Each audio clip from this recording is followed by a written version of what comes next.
Not too long ago, at a watering hole that I frequent, this girl walks in.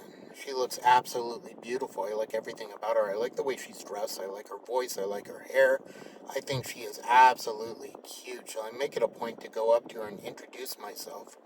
I talk to her for a good amount of time. I find out that she frequents the bar fairly often, so I make it a point to show up more often. And sure enough, I see her and we speak more and more and more. We get very comfortable with each other. We have a good, I guess you should say, friendship. We are friends at this point, but I definitely still have a crush on her, and I'm too nervous to let my feelings go forth or to ask her on a date. But we do end up exchanging phone numbers. She tells me that her car has been broken down for the last couple of weeks, and it's been kind of difficult to get through to her work and to do X, Y, and Z. She is a single mom, so on, etc. But she gives me a text message one day, one Friday, early Friday. She was like, "Hey, what are you doing later on today? You want to go grab a drink after work?"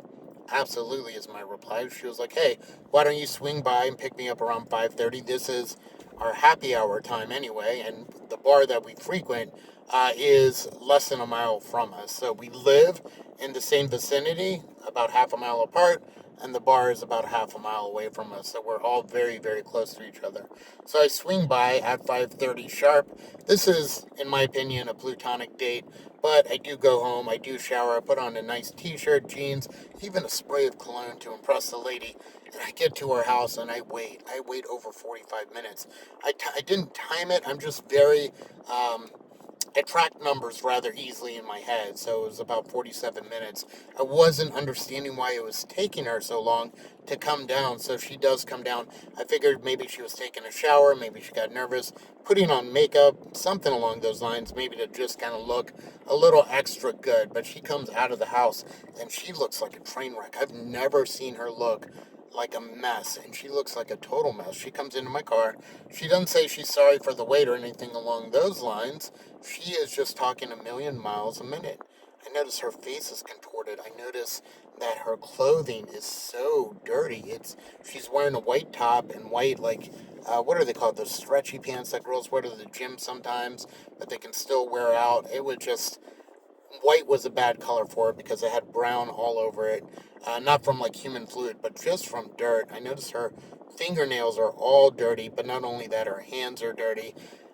And most alarming is she reeked. She smelled horrible. My whole truck smelled just like her. And it was like gag worthy smell. I couldn't believe it. I didn't understand what was going on, and I noticed her face was contorted. Her muscles seemed almost like they were flexing or something along those lines. Something was off. I mentioned in my other videos that I've had substance abuse issues, not to this level, but I'm familiar with signs, right? And I think the average layman would have been able to figure this one out. But she was on some kind of very, very, very strong methamphetamine. I didn't know she had this problem previously, but I knew just by looking at her and smelling her that we were probably not going anywhere. This was just not conductive to like hanging out, even though we're going to our regular bar. But I figure maybe we can get there. I'll give her a ride and we'll just kind of sit in the same vicinity outside like we often do. There'll be other regulars there and we can kind of disperse, and maybe I don't even have to give her a ride home. But it didn't quite work out that way. I don't think she had any intention on going to any bar.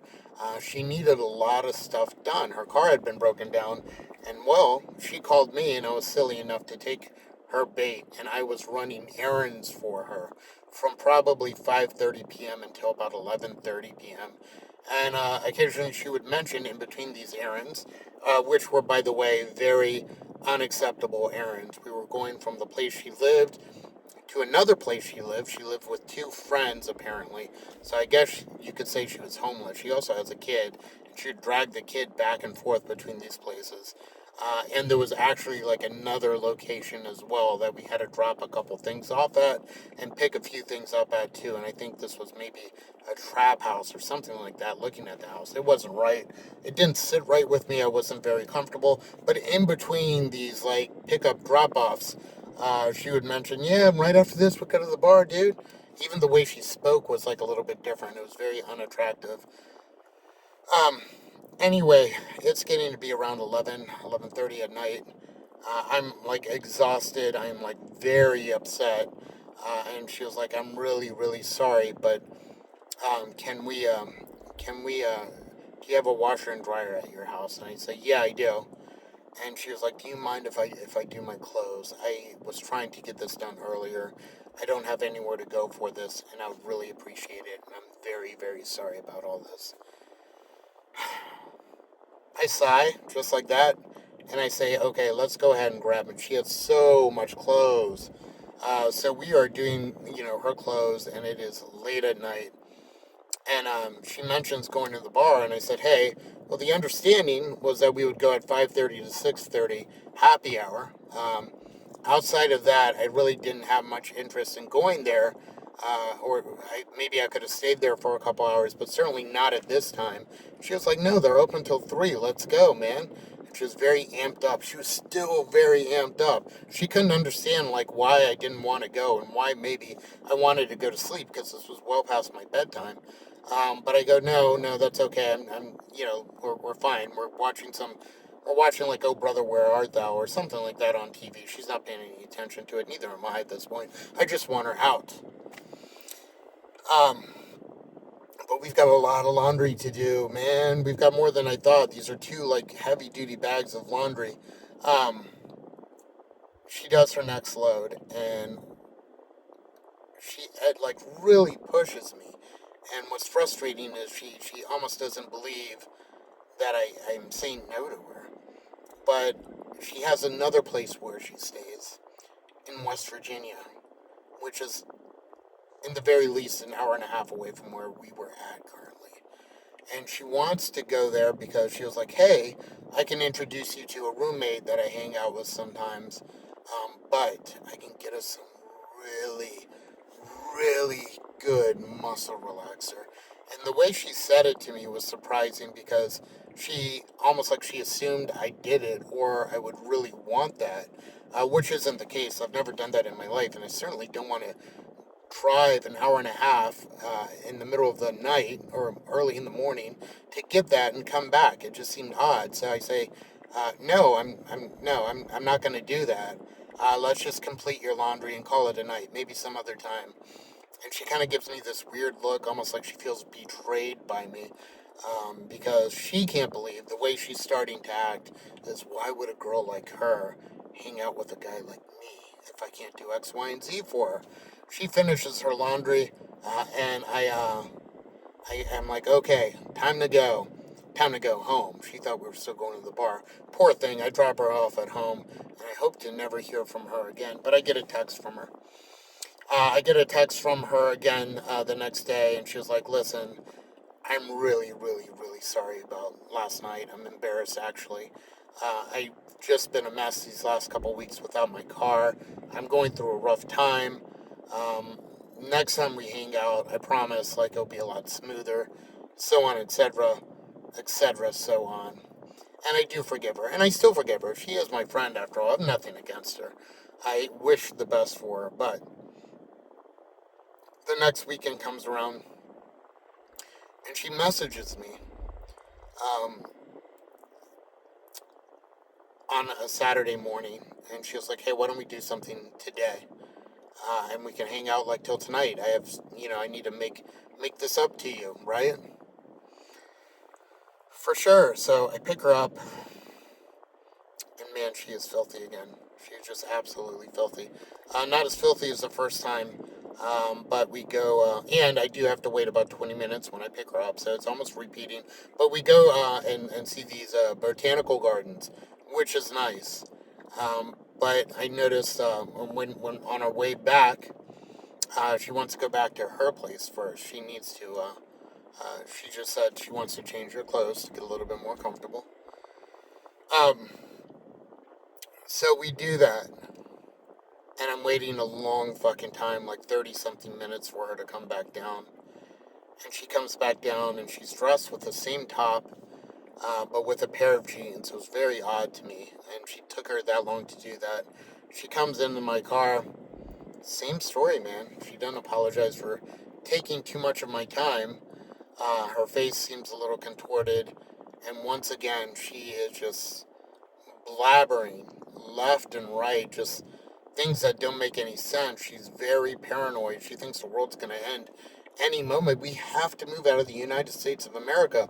The dollar is going to drop. COVID is a lie, of course, and well, law enforcement, they are just agents of the government trying to do us all in. I find out too, just in the course of our conversation, she's done a good portion of her adult life in jail for various crimes.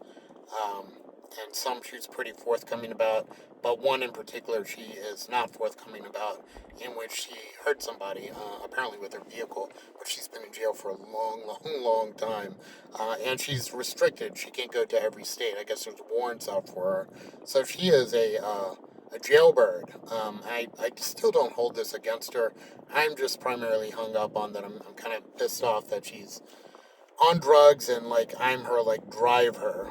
And when she comes back in, we're supposed to go to a bar, and she has me run errands for her again. I don't do it for nearly as long.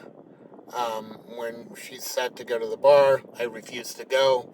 I tell her, hey, this is kind of like a repeat of last time, and I'm just tired. I don't want to hang out all night because it's already pretty late, and I was like, you have a good night. I'll see you the next time you show up there. And I meant next time I see her, show up there organically. I don't want to, uh, I don't want to take her anywhere ever again.